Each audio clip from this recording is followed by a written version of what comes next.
understand the kind of work I do, you have to realize that I am the son of a state that was born from the Civil War, perhaps the most violent us and them time in our nation's history. And West Virginia has been the home of several turbulent labor struggles. I mean, hell, we are the home of perhaps the most notorious family feud, the Hatfields and McCoys. I was steeped in this us and them environment. When I went to high school, there was a social class divide between a group of people known as the Hillers and the Creekers. And in my own extended family, we have a wide range of worldviews. We have a cousin who is a law professor, and she's testified to Congress on women's rights issues. And on the other hand, we have an uncle, or had an uncle, who believed that the Holocaust was a hoax. So I feel like I was born to tell stories about the things that divide people. But how I really got started in this happened back in 2009. I was inspired to make a documentary about the Kanawha County textbook controversy. Now let's go back to the mid-1970s. The Vietnam War is still going on. Watergate is happening. Actually, President Nixon has just resigned. And at this time, I'm a 7th grader, 12 years old. And I'm riding a bus to John Adams Junior High School. And as we're motoring past the gate, we see a group of women who are at the side. It's a bunch of moms, and they have these homemade signs. And one of them reads, "I have a Bible. I don't need those dirty books." And I'm thinking, dirty books? Are we going to be reading Playboy in school? So what was happening in our county? Our local Board of Education had adopted a new set of language arts textbooks. And one of the school board members, a woman by the name of Alice Moore, who was a preacher's wife and a mother of 4 at the time, she had objected to several passages that she'd read in these books. And she shared these concerns with local citizens in churches and in community centers. Now, this was an intense time of social change in America. The civil rights movement, the anti-war movement, the women's movement, all of this was going on. And this activity defined the times. And the textbooks reflected this upheaval. The books were mandated by the state legislature to reflect America's multicultural society. So this would have been the first time that Appalachian students would have read stories by James Baldwin, Gwendolyn Brooks, and Langston Hughes, African-American authors. The new textbooks encourage students to ask questions and maybe question authority. And they ask questions about things like Vietnam. The protesters saw these books as challenging patriotism, and that they undermined authority and the values that were taught in home. And they were thought to attack Christianity.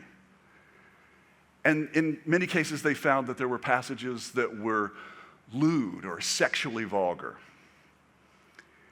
Local preachers got involved, and from their congregation, mothers came out to protest, and those mothers had husbands, and many of them were coal miners, and those miners came out of the mines, and they encouraged other union workers, whether they were truck drivers or bus drivers, to go on strike against the textbooks, and this shut down the economy for 7 counties. And there was violence. Schools were bombed with dynamite and Molotov cocktails. Snipers shot at school buses, and fortunately there were no students in the buses, but there was a message that was being sent. And that was, don't send your kids to school. And to put a cherry on top of all this chaos, the Ku Klux Klan marched through the streets of Charleston and held a rally on the stairs of the state capitol. this was pretty crazy stuff for a 12-year-old kid to observe. Okay, so fast forward 22 years. I'm now in Brooklyn, New York, in the living room with my girlfriend, and we're doing the thing that we like to do, watch PBS documentaries. And there's this one documentary called With God on Our Side, The Rise of the Religious Right in America. And one episode was about the Kanawha County textbook controversy. I say to my girlfriend, I'm like, honey, I lived through this. And there's gonna be this crazy woman, her name's Alice Moore, and when I was a kid, we thought she was a freak. and you all remember that Alice was the school board member who sparked this whole controversy. And people on my side of the tracks, those who supported these textbooks, we thought she was crazy. And the local newspaper always had lots of political cartoons about Sweet Alice. And I remember one in particular of her as a witch on a broom. So we watched this documentary, and Alice came on, and my first thought was, wait a minute. What she said, that didn't sound crazy. Well, but surely she's going to say something crazy later. And we watched on, and Alice was featured several times in the documentary, and every time I heard her speak, I didn't agree with her position, but I didn't think that what she was saying was crazy. And all of a sudden I had an epiphany. And this voice in my head said, Trey, Alice believes that her core beliefs are under attack. You have core beliefs. What if you thought they were under attack? And I thought that if I was in that situation, I certainly wouldn't want to have people who were diminishing me or ridiculing me or making me feel as though I was insignificant or laughable. So years later, I made my documentary, and as I was reporting it, I wanted to reach the people who were the protesters, the parents, the coal miners, the preachers.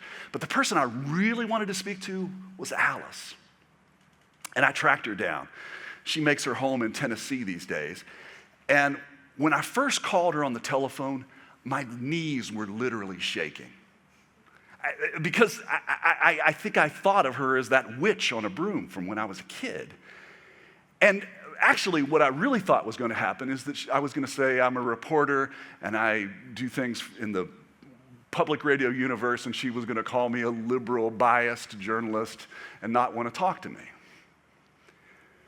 But that's not what happened. She wasn't like that at all. She was actually really warm and friendly. And when I told her who I was and what I wanted, she gave me as much time as I needed. And I eventually went to visit her down in Tennessee. And I remember sitting in her living room and doing what we public radio journalists often do, is just sit an arm's length away with a microphone. And we encourage people to tell us their stories. And we just sit back and listen. And as I listened to Alice, she really seemed like a real person to me. She saw the world completely different than me, but she was a real person, and I liked her. And she seemed to like me. All right, so fast forward, I make this documentary, and I'm proud to say that it won 3 major journalism awards. Thank you. And although I felt at that time that I needed to move on to other projects, I still felt this need to keep talking with Alice. And so we kept talking. So years later, West Virginia Public Broadcasting starts talking to me about making this show, Us and Them, which is a show about reaching across the culture war divide. And I wanted to have our inaugural episode be about my friendship with Alice. And if you listen to that piece, you will hear that Alice and I have a deep affection for one another. And I continue to talk to Alice to this day. we talk about religion, and even though we feel very differently about religion. She is a devoted evangelical Christian who believes that the Bible is the literal word of God, and I don't. And Alice was born in Tennessee, and she's a loyal daughter of the South. And she reveres the statues of Confederate heroes and the Confederate battle flag.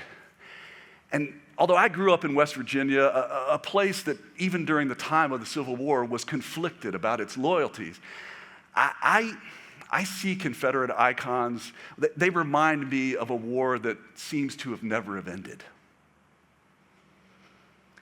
Alice and I have talked at length on many things, and usually we're respectful, but sometimes we're not. I remember one time, Alice really got under my skin. We were speaking about religion, and she seemed dismissive and ridiculing of my core spiritual beliefs. And it really triggered me. I got really upset, so upset that I literally thought that I was having a heart attack. And just so you know, I went to the hospital and I got checked out, and I was fine then, and I'm fine now. But when I have encounters like that with Alice, I talk about it with my editors, and sometimes they say, Trey, it's cool that you have this friendship with Alice, and it's great that you try to understand her, but does Alice listen to you? And do you think that she is open to change? And really, what we want to know, Trey, is why do you think it's important to reach across the divide to connect with people who are entrenched in their views, and those views are diametrically opposed to yours? And I think they ask a good question. And it got me thinking. And I decided to go and speak with a mentor of mine, Professor Jonathan Zimmerman. He's an education historian at the University of Pennsylvania. And he's written several incredible books that I've found really inspiring and informative. And I asked him, I said, John, why in this time of heightened polarization is it so important to reach across the divide and understand people who just do not see the world the way I do? And this is what he had to say. He said, Trey, our problems are not Republican or Democrat problems. They're not conservative Christian or secular humanist problems. They're American problems. And they are shared by all of us. And they will require shared solutions. And then Professor Zimmerman said another thing that really kind of brought everything home to me. He said, the most poisonous idea in the land is believing that somebody that disagrees with you is either morally warped or ignorant. Now, he said, I will allow that some people who disagree with me are both of those things, right? Those people who believe that the earth is flat, they are ignorant, right? And yet, I would say that even in that case, I need to understand why they are so fixated on this idea so strongly. Why does it appeal to them? Because even though they are wrong about that, and again, observably and provably wrong, they're not wrong about everything. Now, what Professor Zimmerman articulated has really resonated with me. And it's inspired and guided me both as a journalist and as a human. And it's led to the work that I do on Us and Them. And it also helps me understand why I like Alice, even though she aggravates me sometimes.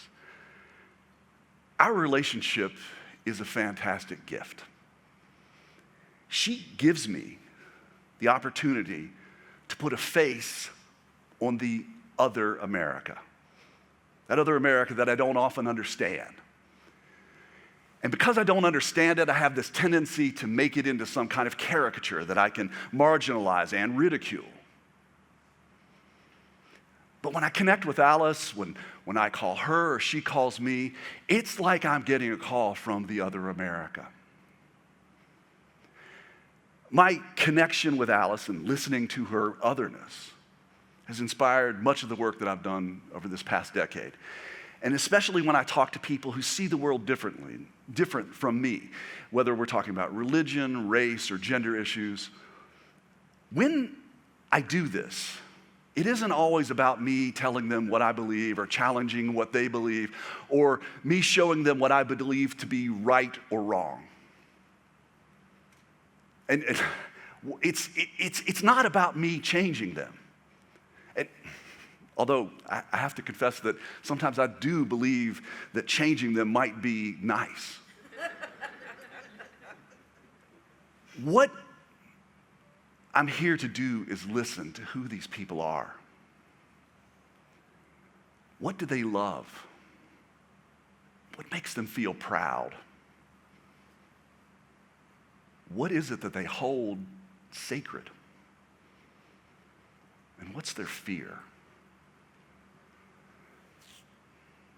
We live in extremely polarized times. And I think it's important to find a way to reach across this, what seems to be a widening divide. And I think some of us need to do the work to knit things back together. And to that end, I'm planning a little experiment. I'm going to try to get people together who see the world in totally different ways, different religion, politics, values. And I want to see if I can sit them down one-on-one and have a respectful, productive conversation. And if this is something that seems interesting to you, I encourage you to contact me. Thank you.